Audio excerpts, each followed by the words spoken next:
दोस्तों आज हम आपको एक इन्वेरो एसी जो है उसके बारे में बताने लगे हैं कि इसमें एक मसला ये कि ये जो एसी है ये हीटिंग नहीं कर रहा और इसमें हीटिंग का इशू है। और ये इन्वेरो का एयर कंडीशनर है, ये 1 टन का एसी है और इसमें जो है वो R410 जो है वो गैस है। तो अब इसमें मसला ये आ रहा है कि ये हीटिंग नहीं कर रहा। और तो इसको हमने चेक किया, असल में ये इसमें कोई लीकेज का मसला तो नहीं है। इसमें यह इशू है कि इन्होंने एक जगह से इसको शिफ्ट किया दूसरी जगह पर, तो उस टाइम इसकी थोड़ी सी गैस जो है वो मेरे ख्याल में ज़ाया हुई और जिसकी वजह से ये इसमें गैस कम हो गई है। तो हम इसमें गैस चार्जिंग करेंगे, लेकिन गैस चार्ज करने से पहले मैं आपको बता दूं कि आजकल आपको पता है कि मौसम भी बहुत ठंडा है, दिसंबर का महीना चल रहा है। तो इस टाइम जो इसको हम जब भी गैस चार्ज करते हैं तो हम इसको कंप्रेसर का ऑन होना चाहिए। और हीटिंग पे हम इस पर गैस चार्ज नहीं कर सकते क्योंकि इसमें जो इसका प्रेशर होता है हीटिंग पे वो बहुत ज़्यादा हो जाता है, मतलब 450-500 PSI के राउंड अबाउट इसका प्रेशर होता है। तो उस इतने प्रेशर में हम गैस जो है वो चार्ज नहीं कर सकते। तो उसके लिए हमें इसको कूलिंग पे ऑन करना पड़ेगा। लेकिन कूलिंग पे हम किस तरह ऑन करेंगे क्योंकि इतनी ठंड है और आपको पता है कंप्रेसर जब तक इसका टेम्परेचर इस बराबर ना हो तो ये ऑन नहीं करा सकता कंप्रेसर को। तो इसका भी आपको हम तरीका बताएंगे। तो सबसे पहले हम इसमें जो इसको खोल के जो है चेक कर लेते हैं कि इसमें गैस जो है वो कितनी है। स्टैंडिंग प्रेशर आपको मैं दिखा देता हूँ इसका। और आपको पता है कि इसका स्टैंडिंग प्रेशर जो R410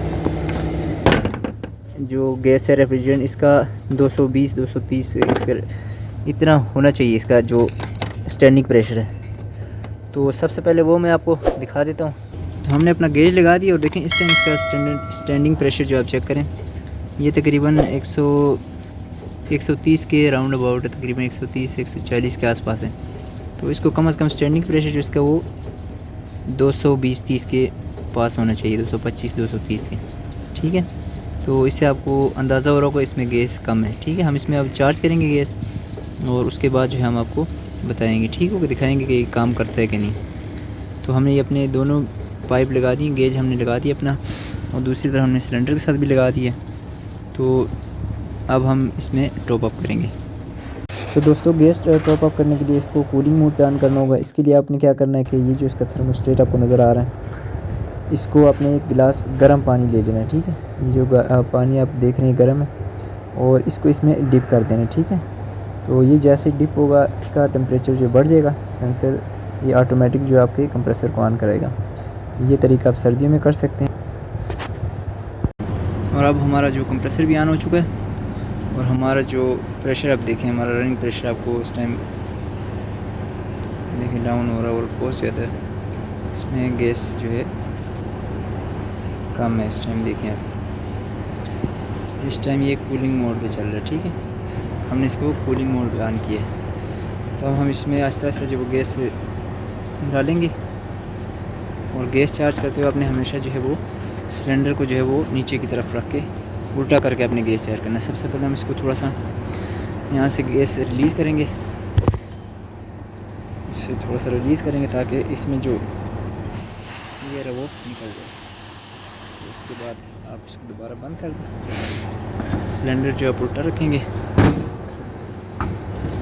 ये हमने सिलेंडर को उल्टा रख दिया ताकि इसमें जो है वो लिक्विड चार्ज हो। ठीक है, लिक्विड हमने डालना है इसमें, तो इसके लिए हम आहिस्ता आहिस्ता इसमें चार्ज करेंगे। देखिए हम इसमें आस्ता आस्ता जो गैस टॉप अप कर रहे हैं, ये तकरीबन 100 के करीब पहुंच गया है। तो हम इसमें थोड़ा सा और करेंगे, तो तकरीबन 110-120 के हमने आसपास रखना है।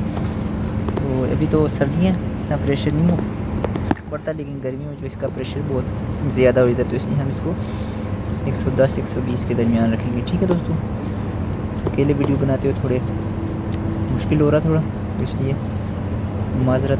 अगर किसी चीज़ समझना है तो फिर भी आप मुझसे पूछ सकते हैं। तो हमने इसको और थोड़ा सा इसमें गैस चार्ज करते हैं। दोस्तों गैस हमने इसमें टॉप अप कर दी है।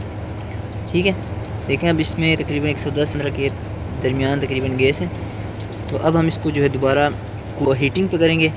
इस टाइम ये कूलिंग पे चल रहा है, उसके हमने पाइप भी जो है वो काफ़ी ठंडे हो गए हैं। ठीक है, तो हम इसको जो है वो कूलिंग से हटा के इसको करेंगे हीटिंग पे और फिर देखते हैं कि अभी काम कर रहा है कि नहीं। ठीक है, हवा भी गर्म है तो जाके चेक करते हैं और अब फिर आपको बताते हैं।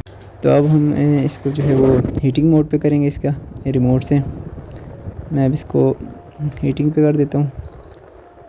अब ये मैंने इसको हीटिंग पे कर दिया और साथ इसका टेम्परेचर भी जो हम बढ़ा देंगे। और इसको मैं जो इसका टेम्परेचर 30 कर देता हूँ। अब थोड़ी देर बाद ये इसका ऑन हो जाएगा कंप्रेसर और ये हीटिंग मोड पे चलना शुरू हो जाएगा। तो दोस्तों अब हमारे एसी जो वो ऑन हो गया हीटिंग पे और काम भी कर रहा है बेहतरीन तरीके से। ठीक हो गया। तो ये थी आज की वीडियो कैसी लगी ज़रूर बताइएगा और वीडियो को लाइक कीजिएगा, चैनल को सब्सक्राइब कीजिएगा। मुझे इजाज़त दीजिए। अल्लाह हाफिज़।